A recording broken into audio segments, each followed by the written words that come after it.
So I know we have a lot to learn tonight, no, especially some practical tips from our presenter. So are you ready to unlock your true potential? No, and we would like you to join us and grab your paper and pencil with you as we take down notes to get some practical insights and also this game-changing event that we will be having tonight that might give you some strategies, to make and achieve focused and high quality in work in this distracted world that we have.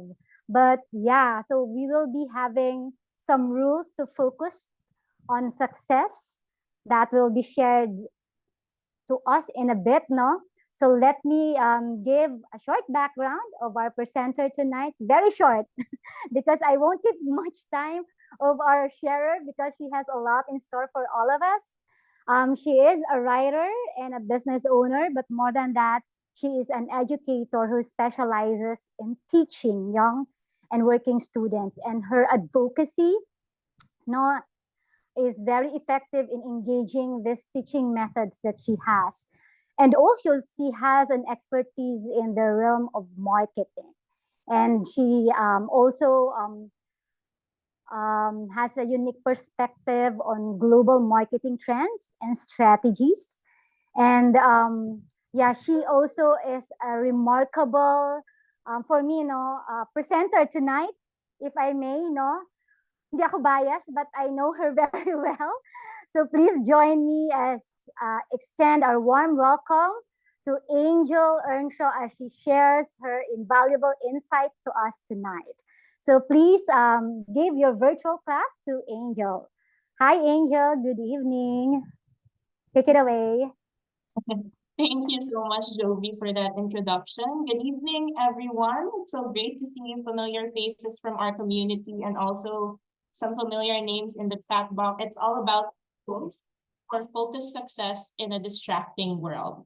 But before we jump in, again, a few reminders. So just because you're muted doesn't mean we don't want you to participate. In fact, we encourage participation, and you can make use of the chat box or the hand reactions or gestures if you agree with something or if you want to comment on something. And then, of course, in a perfect world, we would want no interruptions, but unfortunately, sometimes our internet here in the Philippines can get a bit weird. So in case of technical errors, don't panic.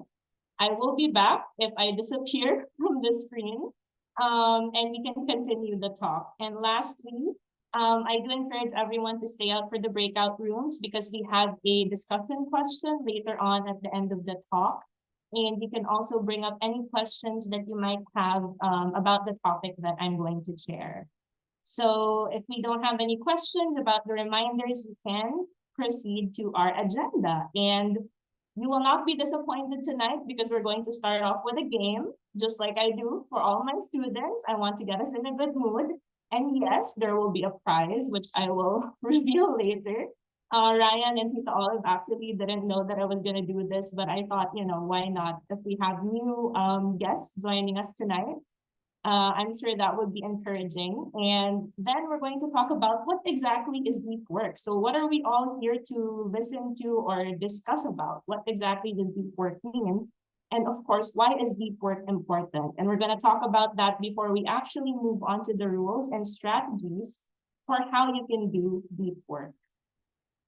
So let's start with the game. It's a very short and simple game, and I will only be asking one question. So you only have one chance to win. And the way we're going to do this is I'm going to flash the question in the next few slides, and I will show the choices. So there are choices. I'm not going to give you too much of a hard time. And the first person to get the correct answer will, of course, win the special prize.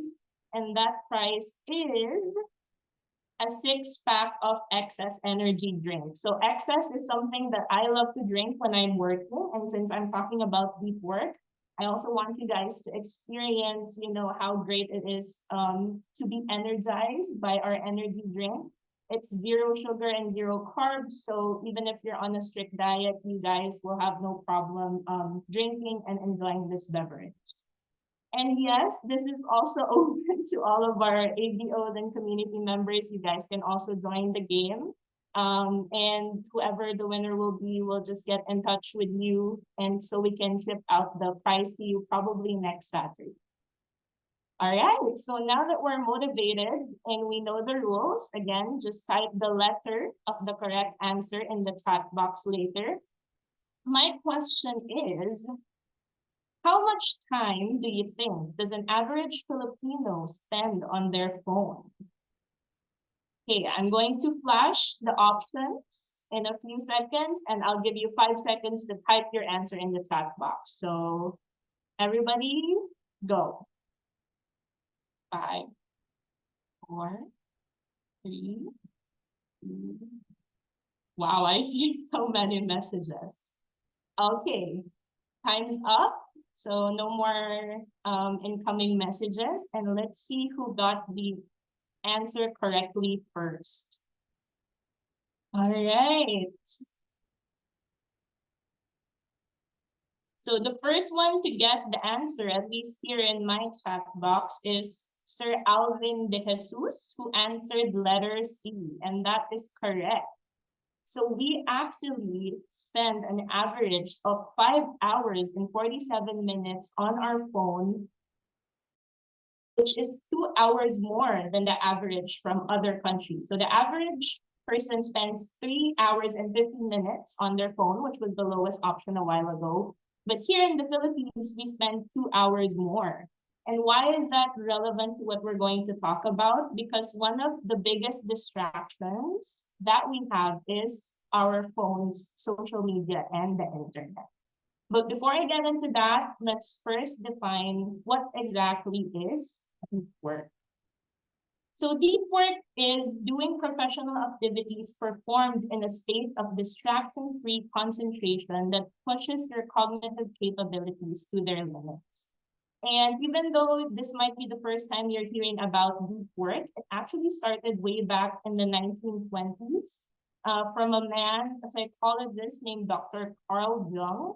And he developed this working strategy of when he was not working at his clinic, he would spend one whole day in this tower that he had constructed for himself. And nobody else would be allowed in the tower. And he would spend the whole morning just working in a study, and nobody would have the key to that study as well. So basically, he was locking himself away, freeing himself from distractions, and that allowed him to create, theories related to psychology and allowed him to produce valuable work. And so he came to the conclusion that if you want to create meaningful and valuable, high quality work, you have to be able to concentrate. And you might be thinking, oh, I know how to concentrate. I know how to focus. That's like a basic skill that we all have. And that is your first mistake, because concentration actually requires practice. And we're also going to talk about that later on. And some other influential figures practice deep work, starting with Mark Twain, who was the author of The Adventures of Tom Sawyer. And the way he did deep work was that he would lock himself in his shed. So instead of a tower, he had the shed away from his main house. And he would lock himself there so that he could produce the novel. He could do writing without interruption. Another influential figure who did deep work was Woody Allen. I'm sure some of you might be familiar with him. He's a filmmaker and actor. And in his lifetime, he's written and produced 44 films, and 23 of those received Academy Awards. So obviously, they were great films and great screenplays. And the reason he was able to do that work or produce great work is because instead of working on a computer, he would work on a typewriter, because his philosophy was, if I'm working on a typewriter, nobody's going to be able to message me. Nobody's going to be able to interrupt me. The internet won't be there to distract me from the great movies that I'm writing. And finally, I'm sure you all know Bill Gates. He is the co-founder of Google, a big business magnate and a huge philanthropist who shares his wealth with other people. And the reason he became successful is because he takes what he calls think weeks in a year, and he usually takes 2 of those. And what he does is he goes away for 2 weeks to a lakeside cabin, if I'm not mistaken. And for that whole 2 weeks, he doesn't talk to anyone, doesn't spend time with his family. All he does is read and think. So can you imagine just spending 2 weeks reading and thinking? But that's how he gets to do the amazing work that he does, is because he practices deep work. So why is deep work important? Now that we know what it is, how is it valuable to us?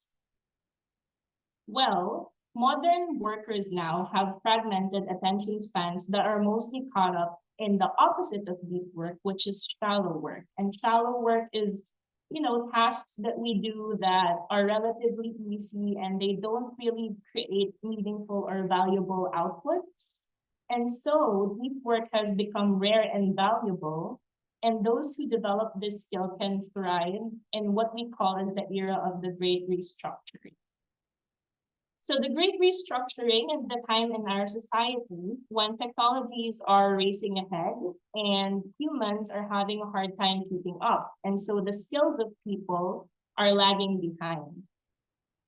So the more technology advances, the gap between humans and machines lessen. And I'm sure you guys have heard about this or even experienced it, especially now with artificial intelligence becoming so accessible, right? They've been talking about jobs being replaced by AI, and even in my industry, where we do a lot of writing, AI is being used to produce articles, and so we have to kind of shift and figure out how we're going to live in a world where the computer can do the writing for you. And so what is there left for you to do, right?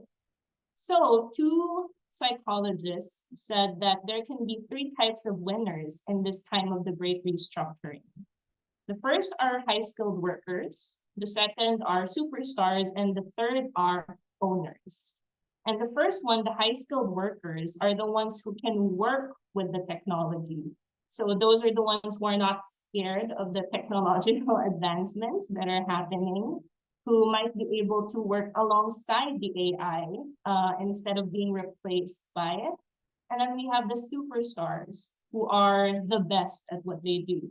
They are the most skilled at their field. And the last are the owners, those who have the capital and the money to start their own businesses or invest in different things. So these 3 are the winners in the era of the Great Restructuring, and all of them share 2 core abilities. And those abilities are the ability to master hard things and the ability to produce at an elite level. So what do those 2 mean? The ability to master hard things means you're able to learn quickly and continuously, because as we know, technology is always changing, so you're going to have to be able to keep up with that and learn about those changes, such as the high-skilled workers. And then you also have to be able to produce at an elite level, meaning you're able to produce great quality work. So not just any output, it has to be good quality, and you have to be able to produce it at a good speed or even a fast speed, right? And so how do you go about developing these core abilities? Well, you do that by mastering deep work. So how does deep work help you learn hard things? There's this great quote from a Dominican friar, and he said, "Let your mind become a lens. Thanks to the converging rays of attention, let your soul be all intent on whatever it is that is established in your mind as dominant, wholly absorbing idea." And he wrote this in a volume he entitled The Intellectual Life. And so what was Antonin trying to say with this quote? Basically, he's telling us that if you want to learn something that you feel is something worth learning, then it requires intense concentration. And this is important because he also points out that people who are what we consider geniuses aren't born that way. So they also have to master skills, and they use concentration to do so. He says men of genius themselves were great only by bringing all their power to bear on the point on which they had decided to show their full measure. So in short, to learn requires concentration, which is related to deep work, and concentration requires practice as well. And why do we need to practice concentration? Well, if you paid attention in science class when you were a bit younger, you might remember that our brains have neurons in them. And the way they work is that they send signals to each other to communicate. So when you're learning a new skill, your neurons communicate with each other and they create what we call a circuit or a pathway for that specific skill. So let's say that skill is concentration. So if you practice concentration every day, you practice it consciously, then those neurons are working with each other and firing up that pathway. But if you stop practicing concentration, then those neurons stop communicating with each other, and that pathway eventually dissolves or disappears, and you do not develop the skill or your skill goes away. So concentration is a skill that you also have to learn, and it's the first thing you have to learn to be able to do successful deep work. The second core ability we talked about was productivity. And here I used efficiency because I want to talk about productivity as well as the quality of work. So again, productivity is more of how you produce the work, how fast you produce it. But we also want to take into consideration that you're producing quality work. And so that's why we're talking about efficiency. And the great example of a productive person for Cal Newport is a colleague of his named Adam Grant. So Adam Grant was the youngest professor awarded tenure at Wharton School of Business. And tenureship is when teachers get like a permanent teaching position in the faculty. And just a year after that, he was the youngest to be awarded full professor, which usually takes people years to accomplish because, you know, there's a lot of requirements, a lot of things that you have to go through before they award you in that position. But he was able to do that because in the year between he was awarded tenure and the year that he was awarded full professor, he wrote 7 articles in 1 year and published a book. And people started wondering, you know, Adam is human like the rest of us, and yet he was able to do something that, you know, normal people in his field don't do or don't produce in the same amount of time that he has.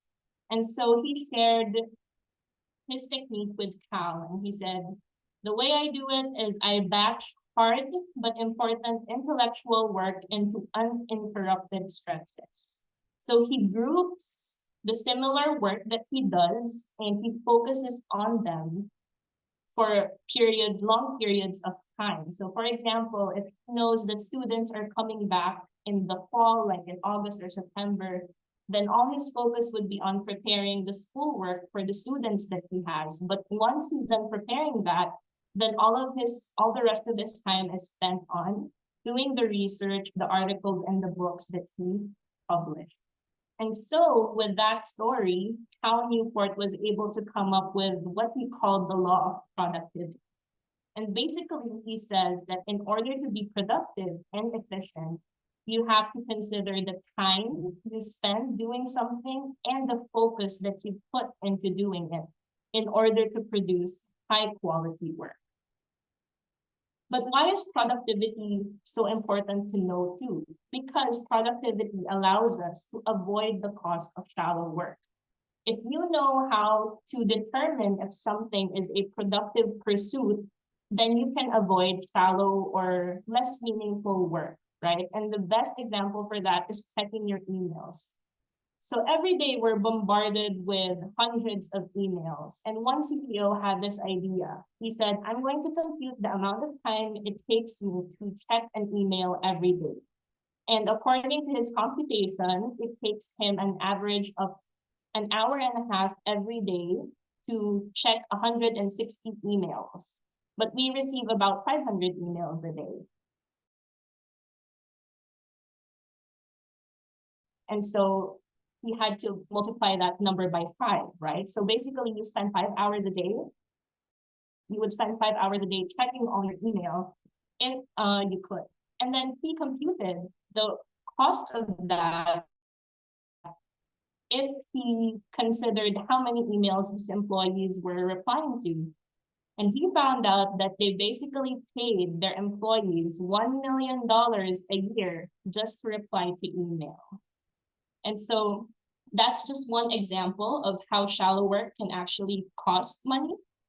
But knowing how to be productive or knowing what productivity really means will also help you to differentiate between busy and productive.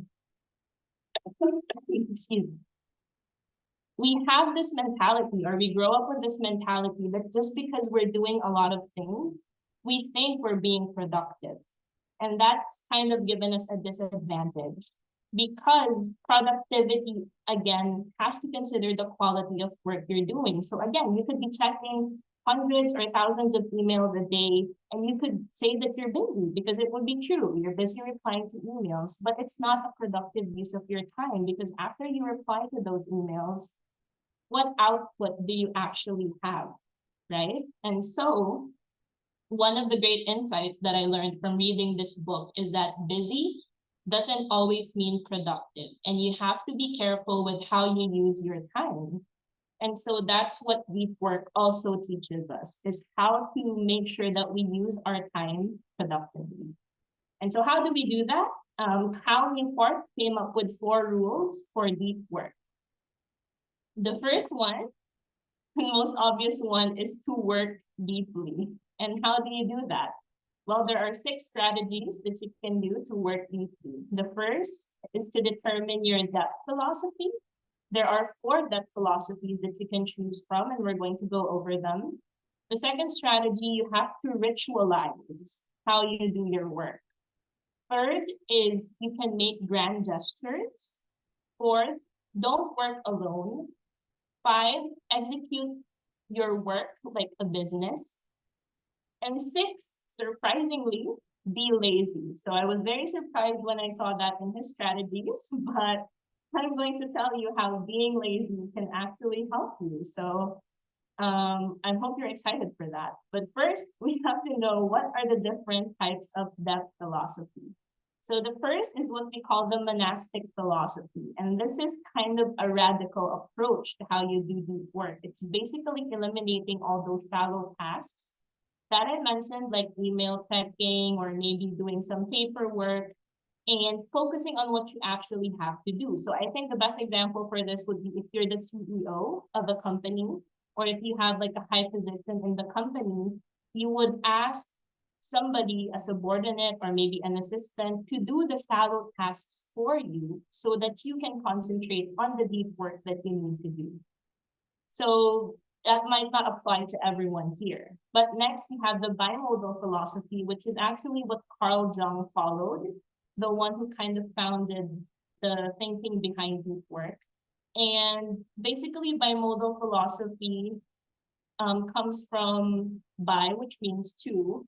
And it's because it's like you're living 2 different lives. So you go about your normal life, but then you reserve 1 whole day, which is the minimum for doing deep work. And all you do in that 1 day is the tasks or the work that you want to focus on. And then you go back to your normal life. So it might also be difficult for people here because obviously you can't tell your boss, hey, I'm taking a day from work to focus on work. They might not understand that. So bimodal philosophy is still a bit extreme, but if you have a flexible schedule, you can maybe try adopting that depth philosophy. The third depth philosophy is, I think, something that a lot of people can use, which is the rhythmic philosophy. And basically, it's doing deep working sessions every day, a little at a time. And this is also what I do with my day. So in the morning, I do all my regular tasks, I exercise, I do my house chores, I cook. But in the afternoon, starting at 1 p.m. until around 6 or 7 in the evening, I make sure that I don't have my phone with me and I do deep work. I focus on the tasks that I need to do for work, and I find that after that deep working session, I was able to accomplish a lot of things that I needed to do. Now, the fourth approach and the last one is the journalistic philosophy. And he named it after journalists because they have to be able to write articles like quickly if there's like breaking news or something that they need to cover. And so journalists are able to kind of switch into working mode immediately because we experience what Cal calls attention residue. And basically that means if you switch from one task to another, a part of your brain remains focused on the previous task you were doing. So there's a residue. And so you're not fully able to focus on the new task that you're doing. So for some of you, like me, who might have been thinking that multitasking is a great use of your time or a great skill, I have bad news for you. Multitasking is actually not great for concentration because of the attention residue. So Cal Newport suggests that the journalistic approach is not for people who are only starting to learn or to master how to do deep work, because it's basically finding where you can fit deep work into your schedule. And that might be difficult for beginners. So once you determine when you want to do deep work, the next step would be to ritualize how you do your work. So where are you going to do it and how long? You need to answer that question. Will you do it in your office, in a study? I hope nobody locks themselves in a tower like Carl Jung did. And then you have to determine how you'll work once you start the work. So you can set your own rules for yourself based on what works for you. So for me, if I'm doing deep work from 1 p.m. to 7 p.m., 5 hours, of course, it's not healthy to keep staring at your computer screen for 5 hours. So what I do is I set an alarm every 2 hours. And my rule is once that alarm goes off, I get up from my work and I take a quick 5-minute break or 10-minute break, and then I go back to work.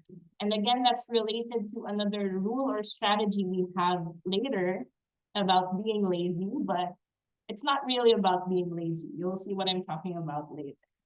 And finally, you have to think about how you'll support your work. So this is the things that you need to do to work effectively. Do you need to take a shower first before working? Do you need to prepare a cup of coffee? Do you need to get an exercise in to be more alert? So you also have to consider that before you start your deep work. Anything that will make you more focused or concentrated, and anything that will lessen decisions while you're working will help. So creating a routine, making it a habit is going to help you with concentration and deep work.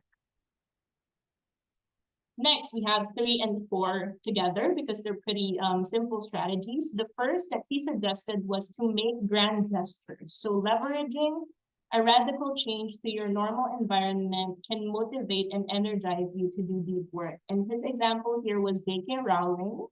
I'm sure some of you know her. She's the author of the Harry Potter series. And when she was writing the last Harry Potter book, she was actually having a hard time because she couldn't concentrate because her kids were with her and then they were having renovations done in the house. And so many other distractions were stopping her from finishing the book. So what she did was she checked herself into a hotel and she was able to finish the book. So sometimes changing your environment can help you do deep work. So you don't always have to do it in the same place all the time if you require a change.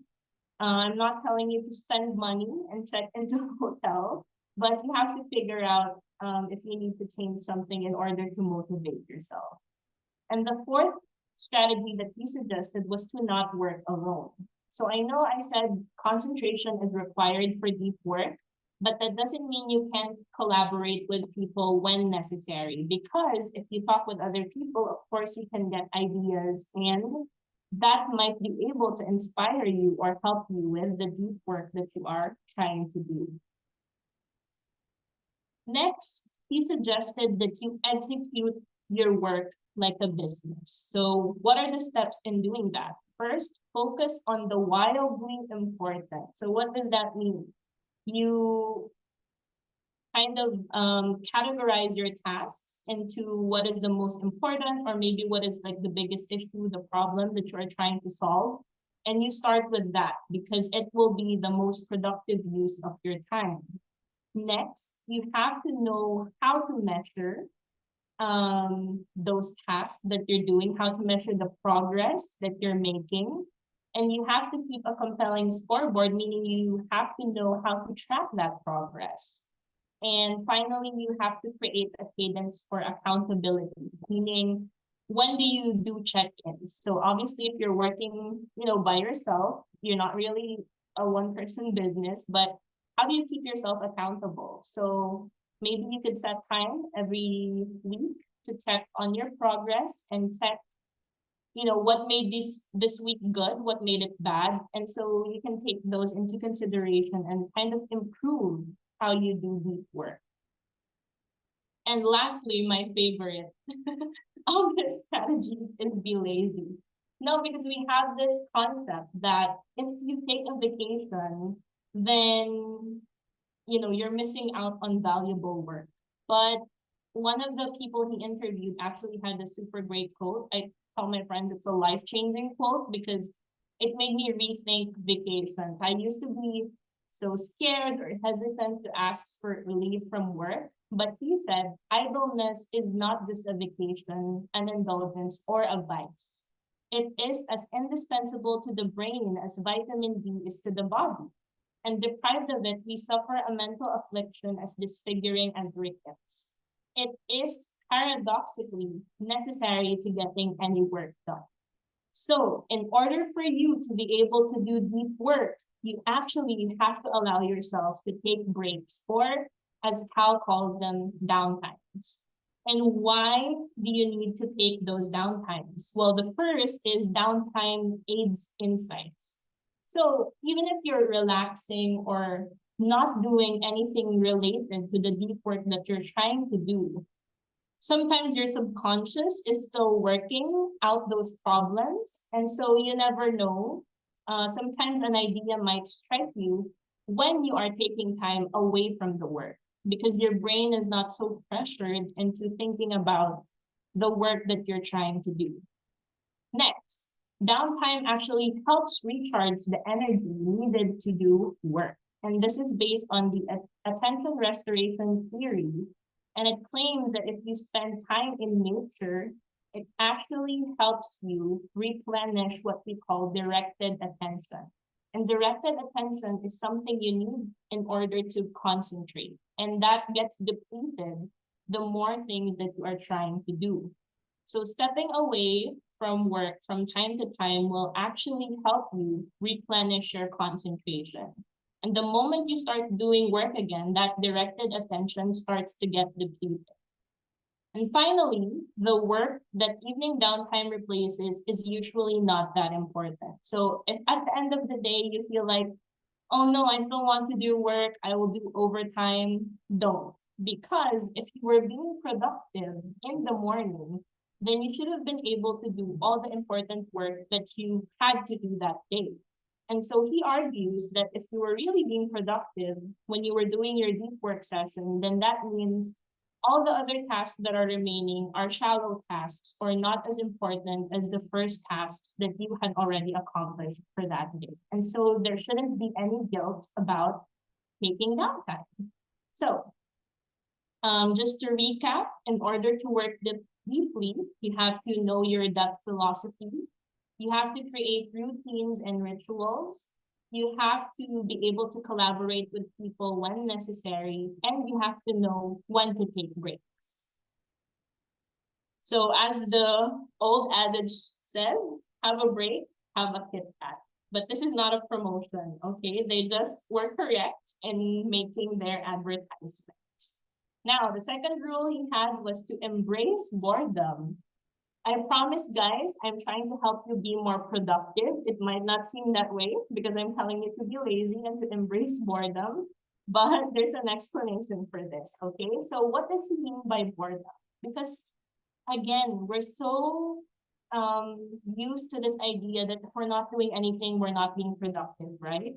But Cal Newport tells us that if you know how to sit with yourself and kind of embrace that time that you're not doing anything, you are able to concentrate. And with that, you're able to train your brain to work more deeply. And so he has three strategies on how you can embrace the so-called boredom or that downtime in between the deep work. So the first he says is to be or work like Theodore Roosevelt. And he was a president of the United States, and he was doing the most when he was a freshman in college. I mean, look at all the activities he was into. He was wrestling, he was boxing, he was bodybuilding, he took dance lessons, attended poetry reading. He did naturalism, which is basically dissecting insects and small animals in the apartment that he had. And he also had to attend regular classes. So people were asking or wondering, like, how was Teddy Roosevelt able to do all of these things when he lives 24 hours a day, normally, like everyone else? How is he able to fit all of that into his schedule? And like Adam Grant, what he did was he divided his hours in a day for specific tasks. And he worked with blistering concentration on those tasks because he knew that if he did not follow that schedule, he would not be able to meet his deadlines, right? So again, emphasis on concentration. Next, Cal Newport suggests that if you feel like you are getting bored or you're not comfortable in not doing anything, then you should meditate. But he clarifies that meditation, it's not just sitting in a yoga pose and closing your eyes and doing mantras, okay? You can do meditation in different ways. Sometimes people like to clean while they're meditating and think about things that might be on their mind. And other people, they like to walk or jog, which was what Cal Newport did when he was meditating. And the only thing that he said was you have to be wary of distractions and looping. Because if you are focused in your meditation, then you wouldn't be repeating insignificant thoughts and you would actually be able to solve problems that you might be facing in your deep work. And in order to do that, you still have to structure how you do meditations. And so let's say if you're going on a jog and you have this problem with the work you're trying to do, the 3 steps would be first to review the problems or the factors involved in that problem. And then the next would be to define, so what's the next step that you can take, or what's the question that you need to answer in order to solve that problem? And the third is to review the answers you identified and keep them in mind so that when you do go back to the deep work you're trying to do, then you will be able to apply it to your work. So again, this is kind of related to his idea of being lazy. So you're still making productive use of the downtime that you have. And finally, his third suggestion to embrace boredom was to memorize a deck of cards. But he clarifies later on that it doesn't have to be cards. It can be anything. So you can play different memory games. But the reason why he suggests working on your memory or developing your memory is because the difference between memory athletes and the rest of us is actually not our cognitive ability, meaning they don't have a different brain from the rest of us that allows them to memorize things quickly. It's just that they are able to pay attention more to the things that they see. And so that's why their memory is so good. So again, attention, concentration allows them to develop that skill of memory.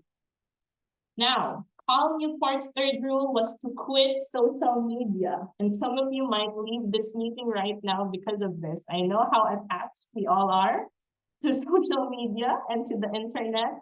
But thankfully, he says there is a middle ground. So how do we find the middle ground? First, You have to make sure that you are using the craftsmanship approach instead of the any benefit approach. So when you are using your social media, you have to think, what is this network tool really doing for me? What are the benefits that I'm getting from it? Or is it just something that makes me happy, that entertains me, and I'm ignoring all the negative that comes with it? Then that's the any benefit approach. But if you take the craftsmanship approach, then you identify factors that are relevant to the success of your deep work, and you make sure that that tool that you're using positively impacts those factors and that they outweigh the negative impacts of those factors. But if it's too difficult to kind of practice the craftsmanship approach, he also suggests the party packing approach. And this came from another one of his friends. And what he did was, so his friend had this huge apartment filled with so many things. And he thought, I don't really use everything that I have in the apartment. And I want to get rid of some of them, but I'm not sure which ones. And so he packed up all his things in boxes as if he were moving out of that apartment. And for the next week, anything that he needed to use in the week, he would take out of the box and tell himself, okay, I need to keep this because I'm using it. But everything else that remained in the box that he didn't use, he sold, gave away, or threw out because it meant it was not important. And so our phones are kind of the same. We have so many things on our phones, and sometimes we don't even use them that often. And if you're using an iPhone, sometimes it does this for you, where it kind of offloads the app if you haven't used it in a while and it's just taking up memory. But another suggestion that Cal Newport had was, if you stop using an app for 30 days, after that 30 days, and you ask yourself, would the last 30 days be better if you were able to use that app? And if the answer is no, then that means you don't really need it. And the same thing for the second question, did people care that you weren't using that app? And if the answer is no, then probably, again, you don't need that app or that social networking tool. It's just a distraction. And his third suggestion is, don't use the internet to entertain yourself. I know it's so hard. We want to watch YouTube videos, we want to watch Netflix, we want to watch TikToks and maybe even do TikTok trends. But he said you have to be thoughtful about planning how you entertain yourself as well when you're not doing anything.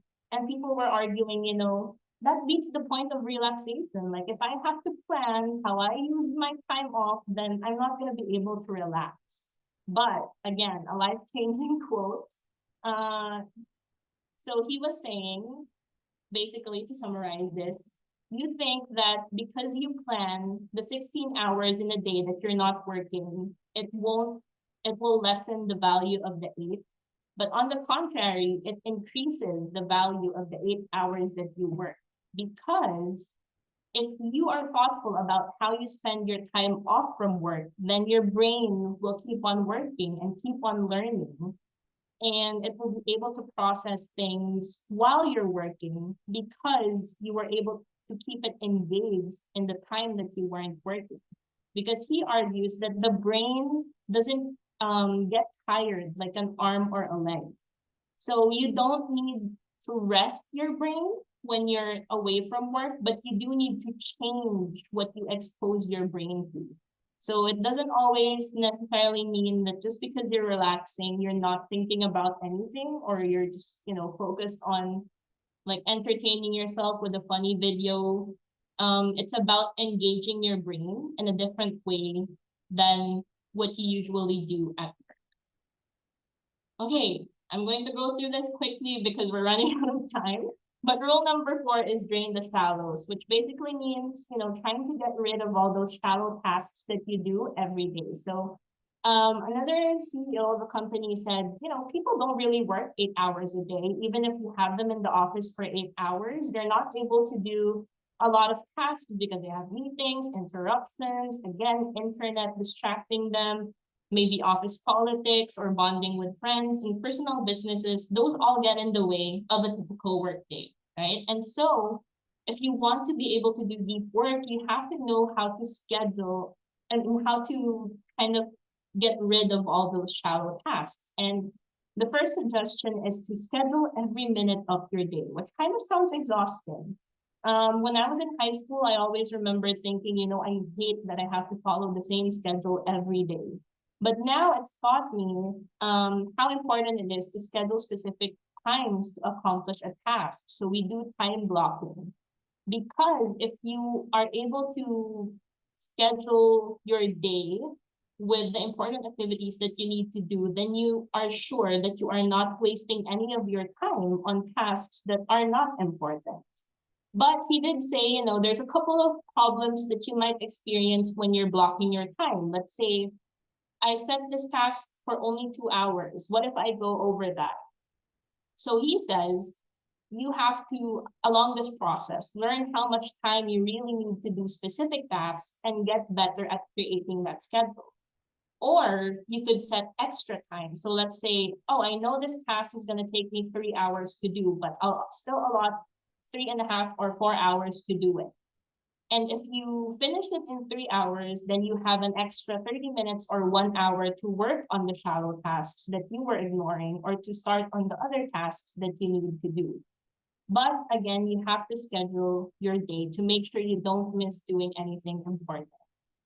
Next, he also tells us that we have to quantify the depth of every activity, meaning you have to determine how important that task is. And so he has a way of doing that. And he says, all you have to do is ask yourself, if I assign this task to a recent college graduate, would they be able to do it in 3 months' time? And if the answer is yes, then that task is not that important because somebody else can pick it up quickly and do it themselves. And so that task goes to the bottom of your list. But if it's something very specific, like writing an article on a very specific topic, obviously you can't train a college graduate to do that, then that task goes to the top of your list. Next, ask your boss for a shallow work budget. So if you're kind of close with your boss, you can explain to them the concept behind deep work and shallow work. And you have to ask them, like, how much time are you willing to let me spend on shallow work? And usually the answer would be, 30 to 50% of your time would have to be spent on shallow work because again, you can't really do work without responding to emails, but you also don't want to use majority of that time doing shallow work. And so the right amount of time to do shallow work would be 30 to 50% of your time. Next, you have to finish your work by 5:30. And this is kind of related to the last strategy as well, which is to become hard to reach. So again, especially as Filipinos, we have this concept of doing overtime work because we're thinking, we're being productive. But if you were being productive and making great use of your time in the morning, then there's no need to do extra work in the evening or the afternoon. So in order to be productive, you kind of have to set that limit for yourself. You have to tell yourself, I'm not going to do any work after 5:30, and so I have to be productive with the time that I do have in order to do my work. And the last one is become hard to read. Your friends might hate me for this, but sometimes you have to stop replying to people in order to be able to do deep work. And so he shared how the MIT professors where he used to go to college had these 3 techniques on how they would become hard to read. So the first one is to make people work harder in order to reach you. So they didn't give out emails and they told people upfront that if the message you're sending me is not that important, then I'm gonna ignore it. It's probably gonna stay in my inbox and I'm not gonna respond to you. And the second way they did that is they replied with complete details when they did send out emails. So this lessens the back and forth between emails. Let's say you're trying to set up a working date or a lunch date with a colleague and you guys are talking about, when you're going to meet up. He suggests that you already lay out all the details in your email. So you can tell them, okay, if you want to meet up for lunch, this is where we can meet. This is when I'm available, and this is what we're going to talk about. And you can reply to this email if any of that time works for you, and if you're good with the agenda. And so you're kind of covering everything in one email so that you don't have to send multiple messages back and forth to each other. And the last is to just not respond at all. So he says that sometimes we worry that if we don't respond, we're coming out across as rude. But he says that other people should also understand how you use your time or how valuable your time is, because of course they would want other people to treat them the same way. And so he says, don't feel bad about not responding, because if they know that their message was not that important, then they won't be expecting much of a response either. So to conclude, going deep isn't for everyone. It's difficult because you also have to question the work that you're doing now. If you have to start doing deep work, does that mean that the work you're doing now might not be the best work that you're able to do yet? It can still be improved. And also because you need to be uneasy and surround yourself with efforts to produce the best work that you need to do. But if you're willing to sidestep those comforts and those fears that come with doing deep work, then you'll definitely live a life of great productivity. So, do we have any questions from our audience?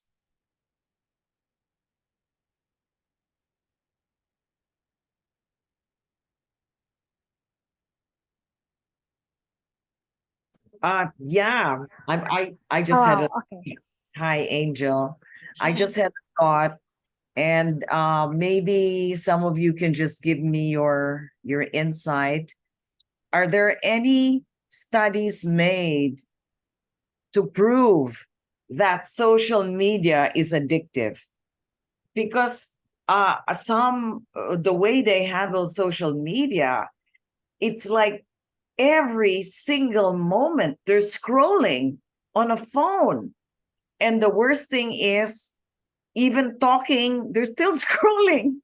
So, is there any science to prove or any study made na there is an addictive nature to social media? Would anyone know? Yeah, that's a great question, Tita, and I can actually answer. So, there was a study conducted, and they said that when we use social media, it releases the dopamine in our brain, which is kind of like, the happy hormone. And because of that, because we feel happy when we're using social media, it keeps us coming back for more. And so that's what makes it addictive for people. Wow, great answer, Angel. Yeah, dopamine can be addictive. And social media, I agree, is a terrible, terrible waste of time. I mean, I'm guilty too. I'm not like, I really need to control it. And then you have that feeling that if you don't comment or say something, you're not being sociable. Kind of it's a good thing you said, you mentioned about don't respond and all. So would anybody have any comments there? Yeah, just comment on that. Sure. What the speaker just said. I agree that there's a study that shows dopamine release in the brain. With all the, especially if we take, for example, the case of Facebook, Yeah. which is, I guess, is a classic social media platform. The idea of most social media app is that it has to be addictive or not at all, because the business model is really trying to make it sticky so that you get more eyeballs and you can get more advertisers to come into the app and advertise. That's where the revenue stream comes from. That's why you can get the app for free, but it's not actually a free lunch. Yeah, there's always There's a catch. a catch. Yeah. So there are algorithms that are being used to determine the stickiness of the app. Like, for example, take TikTok, for example. So it's quite addictive because there's affirmation and social validation when you put out those material out there. When people like your material, your videos or whatever you do, it gives you that dose of dopamine. It makes you feel good. There's social acceptance. At the end of the day, it works on the principle that Matt, we as people, we're one big tribe, and we want to be accepted and belong. Oh, There's that longing. The psychology is like that. So that's why they call it social media. Social meaning as a group, as a community, and you want to be part of that. That's why you feel somewhat sad or disappointed when you don't get to respond to anything that's put out there, and you feel you're not part of the group. yeah, So right. that's my 2 cents. Yeah, thank you, Dr. Alvin. So it's just a message to all of us, very relevant to the talk tonight, that we need to be very, very mindful of our time, and we're just wasting time doing things. Sayang, no? Correct. Maybe we should be reading more than watching TikTok or watching Right, Netflix. right, right. Actually, if you read more, you get to understand why. Yeah, reading would be the best mind expanding activity. Like, Uh, the way I look at it, it's like we're all in a matrix. If you get to read, then you get out of that matrix. You enter yeah, you enter the real reality, because the social media thing, for example, if we just take it into context, it's actually virtual, right? You have right, virtual friends, virtual things, virtual toys. They're not, to my mind, they're not real. right, It's right. bordering on an illusion. You're like living in an illusion, but it's not real. That's why I find it funny sometimes when people take things personally, whatever they see in social media. You know what I mean? Like if you post something bad on your Facebook wall, for example, anybody who sees it gets to relate with it as if they're the ones being picked on. Oh. Yeah, they get affected. Right, That's right. right, right. Good point. Good point. Okay, so thank you for those insights. And we're going to give it, thank you again, Angel, so much. We learned a lot, and it made us think, you know, to make some changes. So back to our MC, Jovi, yeah, to promote Wow. something.